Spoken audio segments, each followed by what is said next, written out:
Imagine for a second, right, that you could walk down a city street and suddenly have this incredible X-ray vision.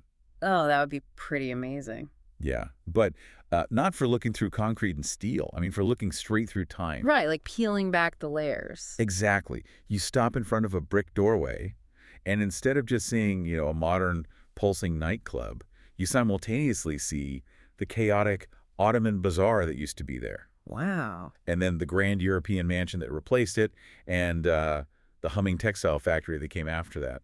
It's wild to think about. 4 completely different lifetimes just physically stacked on top of each other. In the exact same stretch of dirt. It's a dizzying concept to wrap your head around. It really is. I mean, we almost always experience cities in the present tense, right? As these static objects that were just built for us to use today. Yeah, but a Street is actually a living organism. It constantly consumes and, metabolizes its own past. Which is exactly what we're getting into today. We are giving you that X-ray vision. I love that. And I need to mention right up top, this deep dive is part of the podcast. The street has its own story, or in Greek, o dromos echi diki historia, provided by the podcaster Giannis Stefanidis. Such a fantastic archival project. It really is. We're unpacking his sources on Valaoritou Street in Thessaloniki, which perfectly embodies this relentless urban evolution. Yes, it really does. But to understand the street, we have to talk about the man it's named after. The 19th century epic poet Aristotelis Valaoritis. Right, because exploring both the man and the street together is just, well, it's powerful. Definitely. Because they share this really profound underlying theme, which is resilience. We're looking at how a city processes catastrophic physical change and how an artist processes unimaginable personal trauma. And then using those ruins to build something entirely new. Exactly, something that endures. So, okay, let's start with the man himself. Aristotelis Valaoritis, born in 1824 in Lefkada. Also known as Agia Mavra back then? Right, Agia Mavra. And born to a very, very wealthy family. We are talking serious old money, deeply aristocratic roots. Oh, absolutely. The highest tiers of society. And he gets this elite continental education, studies in Geneva, Paris, and eventually he earns a doctorate in law from the University of Pisa in 1848. A very prestigious path. But here is the kicker, right?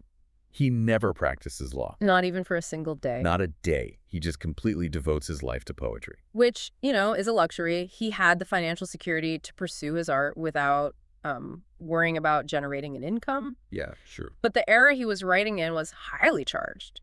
His subject matter was not leisurely at all. He was crafting these massive, sprawling, epic poems about the 1821 Greek Revolution. Right. He focused really heavily on the clefts and armatoloi. Okay, let's unpack this for a second for those who aren't familiar. The clefts and armatoloi, they were essentially these mountain bandits and irregular militias, right? Yes, exactly. Guys who lived out in the rugged terrain, constantly skirmishing with Ottoman forces. They basically became the gritty, boots-on-the-ground heroes of the Greek War of Independence. That's a perfect way to describe them. And Valaoritis writes these huge works about them, poems like Fotinos, Athanasius Diakos, and Astroporgianos. But I have a theory about this. Oh, let's hear it. I keep picturing Valaoritis as, like, the 19th century equivalent of a modern trust fund kid. A trust fund kid. Yeah. A guy who rejects the corporate world, moves to an industrial loft, and tries to make indie art for street cred. That is quite the comparison. Well, think about it. Yeah. Because he pioneered the use of demotic Greek, the raw, everyday language of the common people. Right. Why not just write in Katharavusa, the formal, purified, elite language of his aristocratic peers? Was he just, trying to be edgy? Well, no, it wasn't about being edgy at all. It was actually a highly deliberate, deeply patriotic choice. Oh. Yeah, you have to understand, at the time, there was this fierce national debate about what the official Greek language should even be. The language question. Exactly. The academic and political elites, they wanted to enforce a formalized language that connected back to ancient Greece. But Valaoritis completely rejected that. Huh. So he intentionally went the other way. He did. He wanted to take the working-class dialect, the actual living language spoken by the people who bled for the country's freedom, and elevate it to high art. Wow, that's actually really powerful. By blending European romanticism with this fierce grassroots national pride, he was effectively democratizing literature. He chose to be the voice of the everyday people. I see. But, his own life was just as dramatic as his epics, but in a much, much more heartbreaking way. Yes, the personal tragedies. He married Eloisia Typeldew, and they suffered just an unimaginable string of personal losses. It's hard to even read about. They lost 3 of their daughters at very young ages. Maria, then a second daughter they also named Maria, and Natalia. Just devastating. Plus, the early death of his son Emilios. 4 children. I honestly, I just can't fathom how a person even wakes up in the morning carrying that kind of suffocating grief. It is a staggering weight for any parent to endure. Yeah. And it undeniably colored everything he did from that point forward. Yeah, I'm sure. I mean, he just couldn't separate his personal devastation from his nationalistic art. Well, I read a line from his poem Astrapodianos that really stopped me in my tracks. Which one? He describes a dead hero's face having a smile like a moonbeam on a marble tomb. Oh, wow. It feels like Valaoritis was literally writing his own grief, his own children's tombs, directly into these soaring national epics. I think you are exactly right. And, that grief bled into his public life as well. Right, because he was in politics. Exactly. He wasn't just sitting in an ivory tower writing poetry. He was a pragmatist, heavily involved in politics. He served in the Ionian Parliament, right, in 1857. Yes, and he was a fierce advocate for the union of the Ionian Islands with Greece, and he backed up his rhetoric with direct action. Wait, like what? He was actively smuggling weapons and secretly funding rebellions in Epirus and Crete. That is wild. But his political views were complex, right? Because while he was funding grassroots rebellions, he was also advocating for some surprisingly conservative frameworks. Right, the Megali idea and the monarchy? Yeah. He was a major proponent of the Megali idea, the great idea, and he supported the monarchy. Yes, and we really have to look at that objectively within the context of 19th century Greek geopolitics. Okay, lay it out for me. The Megali idea was the prevailing irredentist concept of the time. The goal of expanding the borders of the modern Greek state to encompass all historical areas inhabited by ethnic Greeks. Essentially aiming to resurrect the scope of the Byzantine Empire. Precisely. And for Valaoritis, this was the ultimate national mission.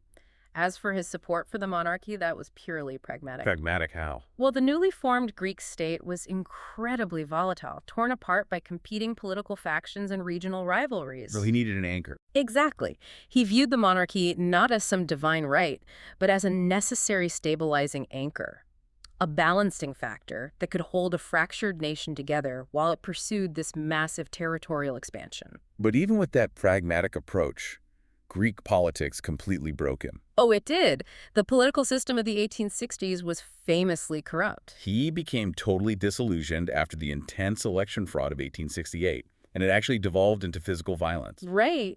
On the parliament floor. There were brawls. Valaoritis, this highly educated romantic poet, actually slapped a political rival, Charlambos Tapaldos Iakafatos, and got into fistfights right there in the chamber. It really shows you how far the gritty reality of the political system fell short of his lofty ideals. Oh, I'm kidding. Between the heavy weight of his family's tragedies and the spectacular failure of the political establishment, he just walked away. He withdrew entirely to his privately owned island of Midori. Yes, he did. It's like a wounded general withdrawing from the front line when he realizes the war is unwinnable. He just needed sanctuary. And he died on that island of a heart attack in 1879 at just 55 years old. A tragic, shortened life, but one that left just a massive imprint on the cultural identity of the nation. Which makes it incredibly fitting that one of the most dynamic, constantly shifting streets in Thessaloniki would eventually bear his name. Okay, let's pivot to that. The birth of Valaoritou Street. Because its physical history mirrors that exact same theme of enduring through chaos. Absolutely. Going back to the Ottoman era, it wasn't called Valaoritou. It was known as Cardak, or Sikurhani. Yes, the old names. And the sensory profile of the street back then would have been absolutely overwhelming. Completely overwhelming. It was this massive open-air bazaar. Like full of quilt makers, seed sellers, fabric merchants just haggling in the dirt. And a true multicultural mosaic. You had Sephardic Jews, Greeks, Turks, and Bulgarians all trading side by side. The air would have smelled of, raw wool, spices, pack animals? All of it. Just a chaotic hum of commerce. But then, right in the late 19th century, The western end of the street turns into this incredibly cosmopolitan hub. Of a total shift. Suddenly you have wealthy European-style mansions popping up, belonging to massive mercantile families, the Allatinis, the Fernandez family, the Abbotts. Grand architecture. You have the luxurious Hotel Colombo and this highly exclusive club called the Cercle de Thessaloniki. The elite of the elite. And I've been trying to picture how this worked practically. It's like having a chaotic, dusty flea market operating right next door to a VIP country club. That's a great way to put it. How do these two vastly different economic realities physically share the same space? Well, in a major port city like Thessaloniki, high finance and grassroots trade, they naturally have to collide. Because they rely on each other. Exactly. The wealthy merchants running those mansions and clubs, they needed the raw materials, the labor, and the distribution networks of the bazaars. And the bazaars thrived on the massive influx of capital flowing through those elite institutions. The street, which was actually known as Colombo Street during this cosmopolitan phase, it was the physical bridge between macroeconomics and microcommerce. Colombo Street. Got it. Yeah. And it wasn't officially renamed to Valaoritou until 1914. Correct. Which was a deliberate symbolic move to stamp the city with a new Greek identity following its liberation from Ottoman rule. But the street didn't get to enjoy that new, shiny identity peacefully for very long. No, it did not. The fires. The city gets hit with two absolutely devastating fires, one in 1896 and then the catastrophic Great Fire of 1917. The 1917 fire essentially wiped out the entire commercial center. Yet what rises from those ashes is this incredible time capsule architecture. And this brings us right back to our theme of resilience. After 1917, the city had to rebuild and had to do it quickly. Here's where it gets really interesting for me. When a fire destroys a massive city block today, right, we bring in heavy machinery, we dig a massive pit, clear all the debris, and pour a new concrete foundation. Right, a total reset. But in 1917, you don't have fleets of bulldozers. So what is the actual mechanism for rebuilding? You build directly on top of the trauma. Literally. Literally. The logistics of moving thousands of tons of heavy stone, ash, and iron debris by hand or horse-drawn cart, it's practically impossible and economically ruinous. So what did they do? Engineers and city planners often just leveled the rubble out, compacted it, and effectively raised the ground level of the entire city. They laid new foundations right over the old ones. And you can physically see this. You can. There's a building called the Haim-Cohen Mansion, built in 1925. It physically sits on top of an old Ottoman structure called the Ismael Pasha Han, which burned in the 1917 fire. Yes, an amazing example. If you walk past it, look closely, the original Ottoman entrance is sitting right at the 1917 street level. It's incredible. It's a literal archaeological cross-section, proving that the modern city was built on top of its own charred rubble. It is the physical manifestation of digesting the past. You see this architectural layering everywhere on Valaoritou. Like the Stoa Malakopi. Exactly, Stoa Malakopi. It was originally built between 1906 and 1907 by the famous architect Vitaliano Poselli for Edward Allatini. And it miraculously survived the fire. Yes, to later house the Bank of Thessaloniki. And the Stoa Malakopi has this clock on its facade that is permanently frozen at 11.05. Such a haunting detail. That was the exact moment a devastating earthquake struck the city in 1978. They never fixed the clock. It just stands there as a permanent monument to the city's scars. A literal freeze frame of history. And right down the street, you have Valaoritou 8, built in 1925 by G. Manusos. It's this beautiful, eclectic building that has lived so many lives. Oh, it really has. It served as the central police headquarters, complete with a very dark history of prisoner beatings in the 1970s, and then decades later became an anarchist squat. The layers are just endlessly fascinating. The architects of the 1920s, like Max Rubens, who modified the Allatini mansion in 1926, they had this impossible job. They did. They had to blend whatever aristocratic elegance survived the fires with the gritty, practical necessity of a city desperately trying to claw its way back to life. Which launches the street into its next major life cycle, the industrial era. The era of manufacturing. Right. From roughly 1920 to 1980, Valaoritou totally transitions away from being a boulevard of grand mansions and wealthy bankers. It becomes a booming blue-collar district. Exactly. The epicenter for wholesale fabrics, dowry items, and I love this specific detail, massive underwear production. The textile industry completely swallowed the neighborhood whole. But we have to ask why. And the answer lies in the geopolitical fallout of the era. Following the Greco-Turkish War of 1919 to 1922, there was a massive mandatory population exchange between Greece and Turkey. Right, let's clarify that for a second. Over 1 million ethnic Greeks were forced to leave Asia Minor and resettle in Greece, and hundreds of thousands of them poured directly into Thessaloniki. The city's population absolutely exploded almost overnight. It must have been chaos. It was. You suddenly have an ocean of refugees who need to be housed, and more importantly, who need immediate employment. The city desperately needed domestic manufacturing to survive. Valaoritou is sitting right there. Exactly. Look at Valaoritou Street. The wealthy elites who owned those grand mansions and bank buildings had largely fled or relocated after the fires and the subsequent economic shifts. Leaving behind empty buildings. These massive, solidly built, empty structures. So form follows function. The Right. working class families just took them over. Precisely. But mechanically, how does a grand neoclassical bank courtyard function as a factory?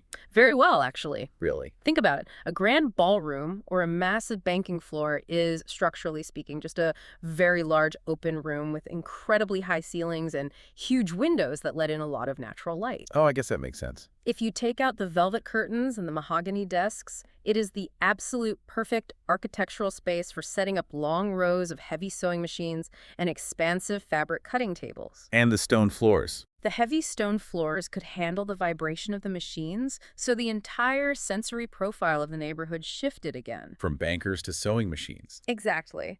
The quiet clinking of banking coins was replaced by the relentless, deafening mechanical hum of thousands of sewing machines and the shouting of delivery couriers. But like all things in an evolving city, that era eventually came to an end. It did.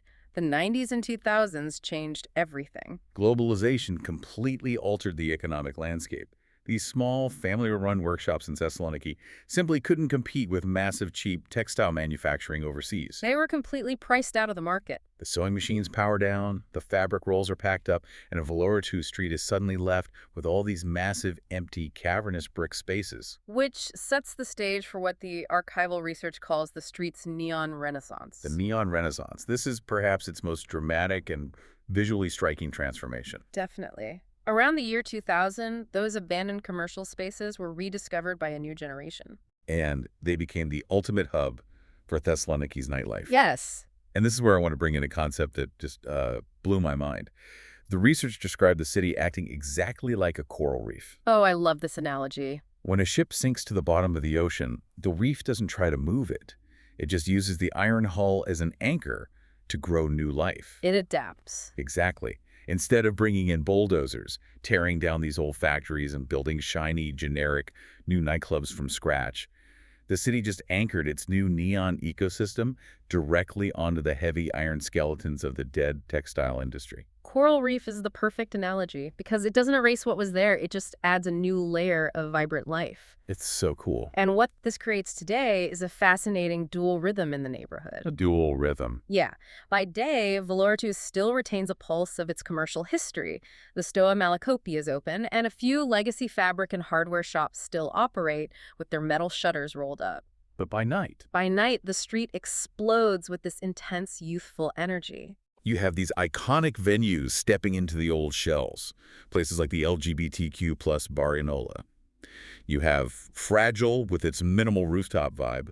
The Partisan Pub, which doubles as an art gallery. So much culture happening in these industrial spaces. And the wildest part to me is the physical reality of standing in one of these places. How so? Well, you can be packed shoulder to shoulder in a crowd, dancing to heavy bass, and if you just look up, you are staring at the exact same heavy wooden rafters and iron fixtures where someone's grandfather used to painstakingly measure out rolls of silk. It is urban recycling at its finest. Truly. And the city government eventually recognized that they needed to protect this new ecosystem. In 2016, there was a major urban renovation project. Because the street wasn't built for nightlife. Exactly. Remember, those sidewalks were originally designed to be incredibly narrow, just wide enough to navigate handcarts loaded with heavy industrial goods. Not massive crowds of thousands of pedestrians out at night. Right, so they widened the sidewalks, installed modern lighting, and designated a specific cultural route to connect the heritage buildings. They formalized the street's new identity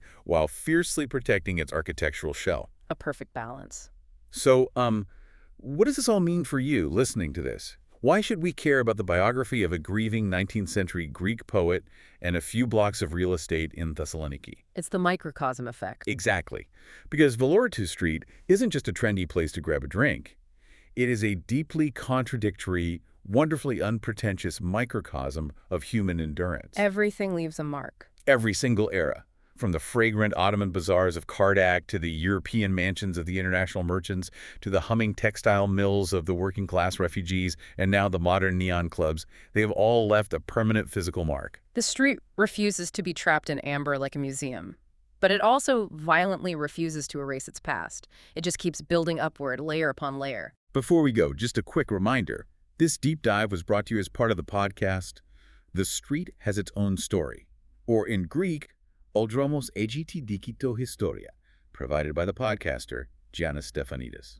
Be sure to check out his amazing archival project to explore these stories further. Highly recommend it. And we want to leave you with a final thought to mull over.